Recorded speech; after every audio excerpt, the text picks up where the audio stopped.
के प्यारे बच्चों, आज पुनः उसी क्रम में आव्यूह के सहखंडज और व्युत्क्रम अर्थात डेट का नेक्स्ट टॉपिक है आव्यूह के सहखंडज और व्युत्क्रम। ये एक्सरसाइज 4.5 का इंट्रो है। एक्सरसाइज 4.5 का इंट्रो पार्ट होगा। अब इस व्युत्क्रम को सबसे पहले देखेंगे आव्यूह के सहखंडज क्या है और फिर क्या देखेंगे उसका इन्वर्स क्या है। तो एडजॉइंट का मतलब क्या होगा, आपका सहखंडज होगा। अब आगे देखते हैं। माना कोई एक matrix A equal to matrix आपका है A11, A12, A13, A21, A22, A23, A31, A32, A33। ये आपका एक मैट्रिक्स गिवन है।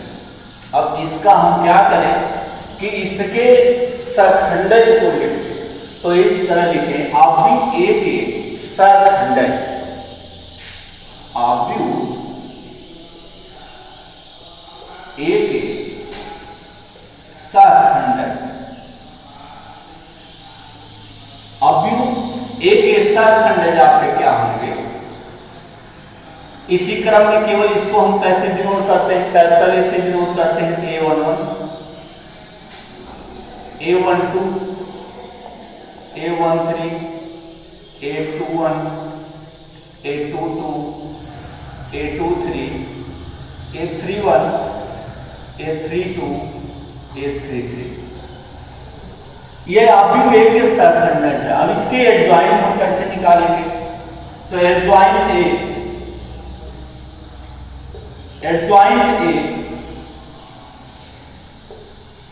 इक्वल टू आव्यूह A के सहखंडज का परिवर्त लिखेंगे।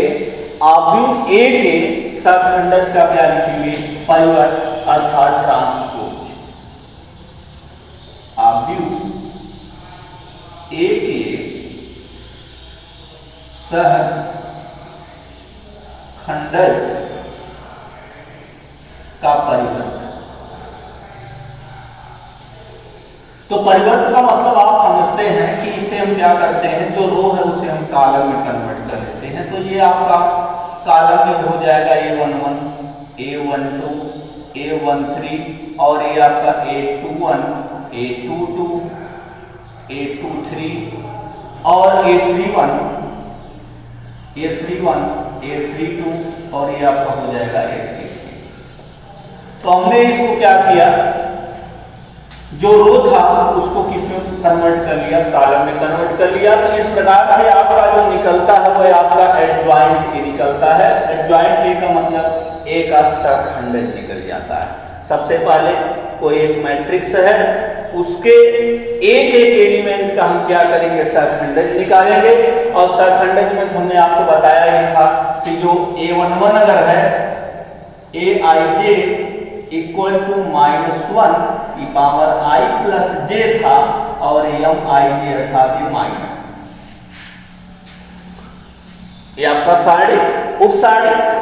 उसी तरह आव्यूह A के सहखंडज करके प्रत्येक एलिमेंट को लिख देंगे, फिर उसका हम जब ट्रांसपोज करेंगे तो इस प्रकार आपको क्या मिल जाएगा, एडजॉइंट A मिल जाएगा। अब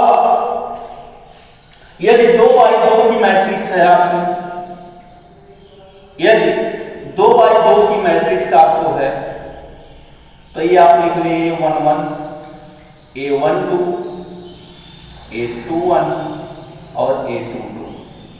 तो इस प्रकार के मैट्रिक्स का एडजॉइंट ज्ञात करने के लिए इजी तरीका है। सबसे पहले इसको क्या करेंगे, ये जो स्टेप है आपका ये वाला, और इसको परस्पर क्या करेंगे, बदल देंगे। ये आपका क्या होगा, परस्पर बदल दिया जाएगा। परस्पर बदलिए और इसके क्या करेंगे, आप चिन्ह बदल देंगे। चिन्ह बदलिए। तो अगर ये 2x2 की मैट्रिक्स है तो इसके एडजॉइंट ज्ञात करने के लिए आपका एक इजी तरीका है कि आपका क्या निकलेगा, इस वाले टर्म का हम परस्पर अंतर इंटरचेंज कर देंगे। a22 यहाँ पहुंच जाएगा, a11 यहाँ आ जाएगा, और इसके केवल अगर दोनों प्लस हैं तो क्या कर देंगे, दोनों को हम माइनस कर देंगे। बस इतना ही चीज हम देख लेंगे केवल। अब एक थ्योरम है, उस थ्योरम को लेकर देखते हैं कि क्या है। कोई अगर एक मैट्रिक्स ले लें और इसका सखंडज हमको ज्ञात करना हो, a इक्वल टू आपका है 2 1 3 4, और इसका एडजॉइंट ए निकालना होगा आपको। तो एडजॉइंट ए निकालने के लिए इसी क्रम में हम चलेंगे, इनको परस्पर क्या करेंगे, बदल देंगे। तो ये आपका निकल जाएगा 4 और 2 हो जाएगा, ये -1 और क्या हो जाएगा, -3। तो बिल्कुल इसी तरीका, इसी प्रकार से हम निकाल लेंगे। लेकिन अगर ये 2x2 है तो 3x3 के लिए नहीं, 3x3 के लिए प्रत्येक स्टेप का सखंडज निकाल के तब उसका जब हम पूरे मैट्रिक्स का ट्रांसपोज करेंगे तब जाके आपका एडजॉइंट ए निकलेगा। तो देखते हैं फिर इसी क्रम में आगे।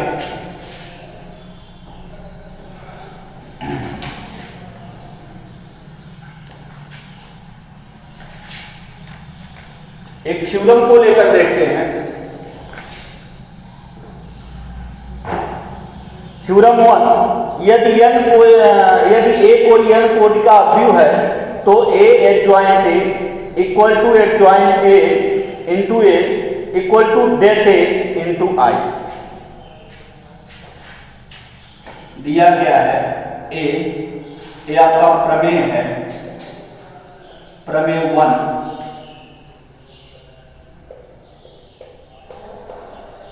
Adjoint a adjoint a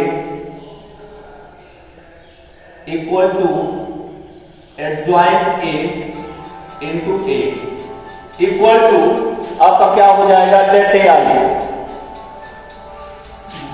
date a i। अब इसको हम सॉल्व करेंगे, इसको सॉल्व करते हैं लेकर।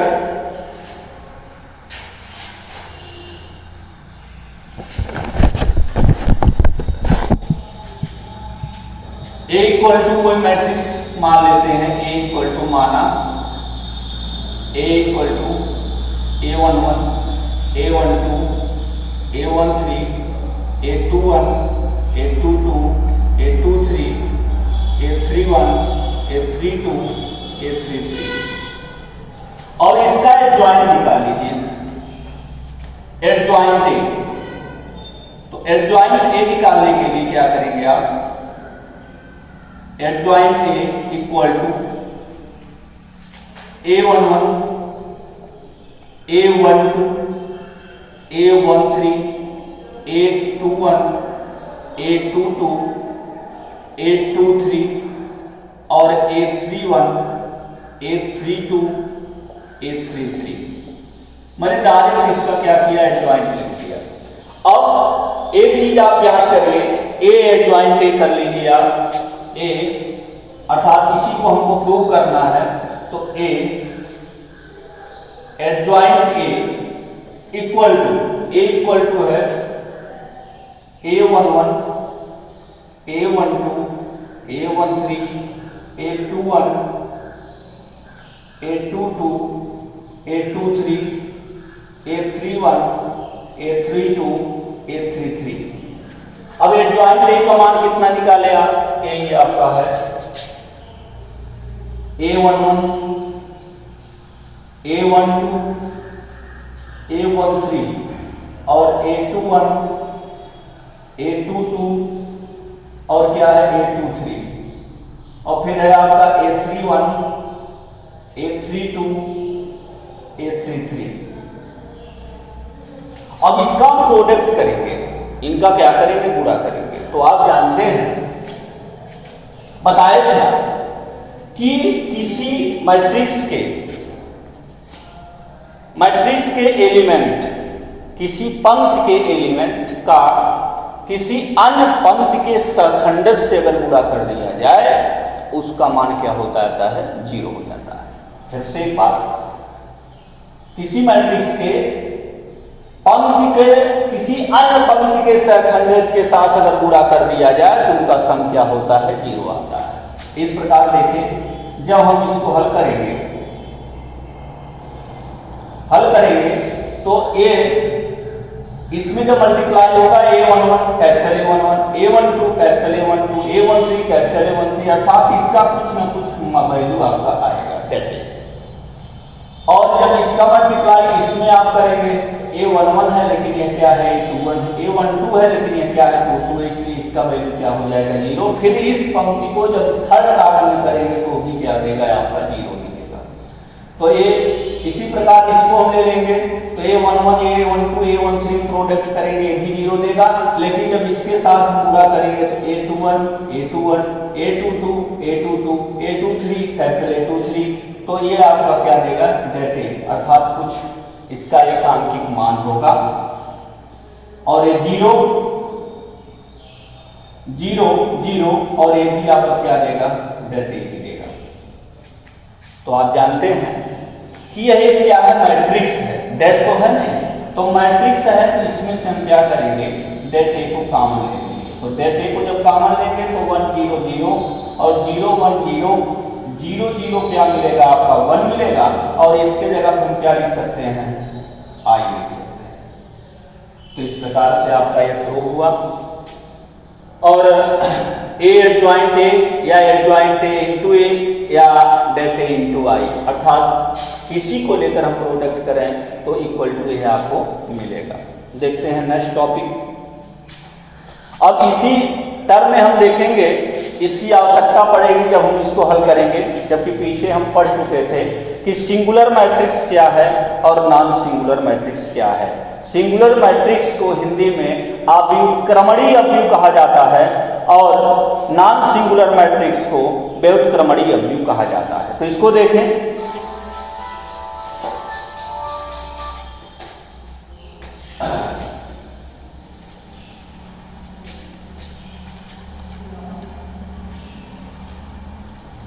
तो सिंगुलर मैट्रिक्स जो है,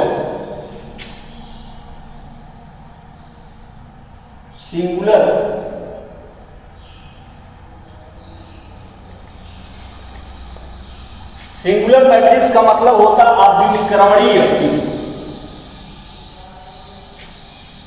अव्युत्क्रमणीय अव्यू।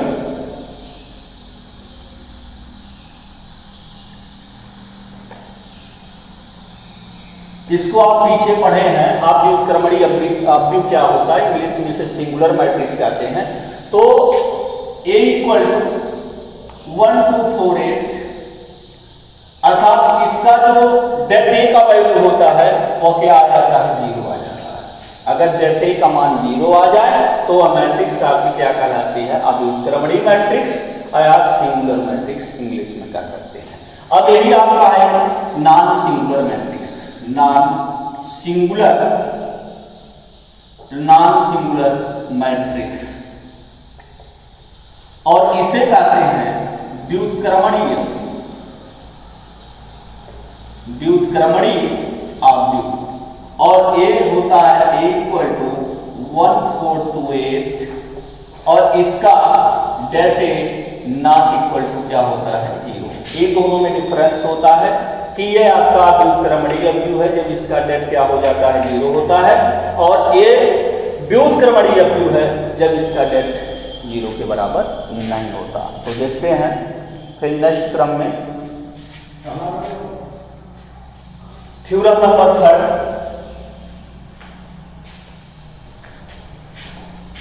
थ्योरम नंबर 3 में क्या आपका है, det A B equal to det A into det B. और हम जानते हैं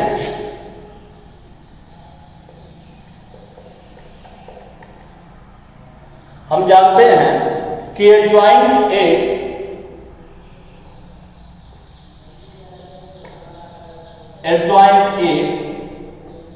into A, adjoint A into A equal to आपका होता है डेट ए इंटू आई। तो डेट ए इंटू आई का मतलब क्या होगा, हम क्या करें, डेट ए कर लें तो डेट ए आई का मतलब इसको हम डायरेक्ट लिख सकते हैं, डेट ए मैट्रिक्स में डेट ए 0 0 0, डेट ए 0 0 और डेट ए। और हम दोनों पक्षों में क्या कर लेते हैं, डेट लेते हैं। दोनों पक्षों में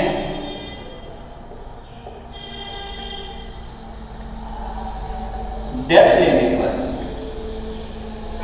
ये क्या होगा आपका adjoint A into A equal to A भी आपका डेट ए हो जाएगा 0 0 0 डेट ए 0 0 0 डेट ए। अब आप जानते हैं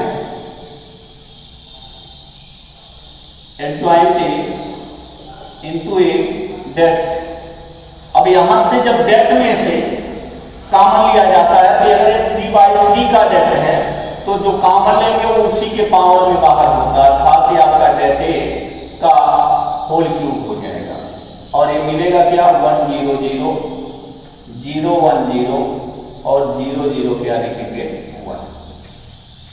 तो ये हो जाएगा आपका आगे एडजॉइंट। इसको हम लिख सकते हैं इसी के कारण det A B equal to आपका दिया गया है डेट ए इंटू क्या लिखेंगे डेट बी। तो ए आपका हो जाएगा adjoint A into det A equal to और det A cube equal to ये आपका आई होगा, आई का मल्टीप्लाई करेंगे तो ये आपका क्या होगा डेट ए का क्यूब ही होगा। तो ये आपका लिखेंगे एडजॉइंट ए